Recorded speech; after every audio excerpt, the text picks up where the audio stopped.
Good morning, professors, teachers, judges, and committee members. I am WingsFu, CYUAN, from the Department of Industrial Design, Tunghai University, Taiwan.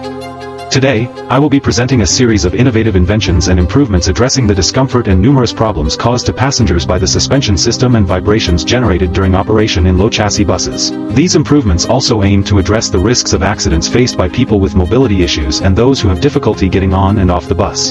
Historically, low-chassis buses have used air suspension systems. This requires an airbag, into which an air compressor continuously supplies air to maintain a sufficient air volume to support the vehicle body and achieve shock absorption. However, the airbag is made of rubber, which presents a significant risk. It is susceptible to fatigue, aging, and puncture by foreign objects. Is there a way to improve these problems and eliminate these risks through an invention? Therefore, I invented this low-chassis electric bus with a hydraulic damping shock absorption module to achieve the shock absorption effect of the entire vehicle, as well as the functions of lifting, lowering, and tilting. Let's start by looking at the shock absorption effect. We achieve the vehicle's raising and lowering effect through an electric cylinder, which is an electronic telescopic rod. The top of the shock absorber needs a fulcrum to fix it, and this is achieved by using a lifting bracket of the electric cylinder to pull the fulcrum of the shock absorber. This allows us to raise, lower, and tilt the vehicle. Here, we'll demonstrate the effect using this bus. Our current vehicle is at its highest position and doesn't need electricity at all, but existing low-chassis buses require electricity to maintain their height.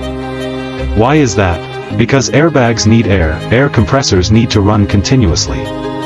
When air compressors run, energy is consumed, which consumes electricity and affects the range of the car's battery. However, our car has achieved this through innovative invention and design. It maintains its height without any noise or electricity. If we need to create a lifting mechanism, we only need to activate the electronic telescopic rod, without requiring continuous power output. We can see that the vehicle is slowly tilting downwards, and this is the lowest point. You can see that its clearance from the ground is very low. Therefore, when wheelchairs get on and off, the driver does not need to get out of the vehicle to pull the ramp.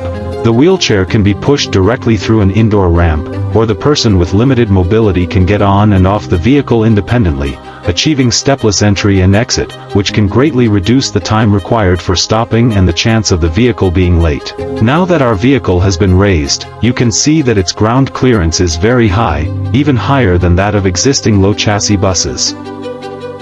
The highly modular design of the structure is to reduce delays and time in our manufacturing process, allowing our vehicles to be deployed and put into service to the public as quickly as possible. Furthermore, our structure uses independent single-point suspension, unlike traditional low-chassis buses which experience severe body swaying due to their single axle.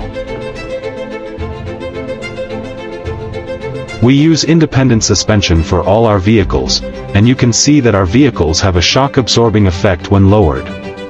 The highly modular design and operation allow for a completely flat interior floor with no height differences. You can see that each seating area has no steps.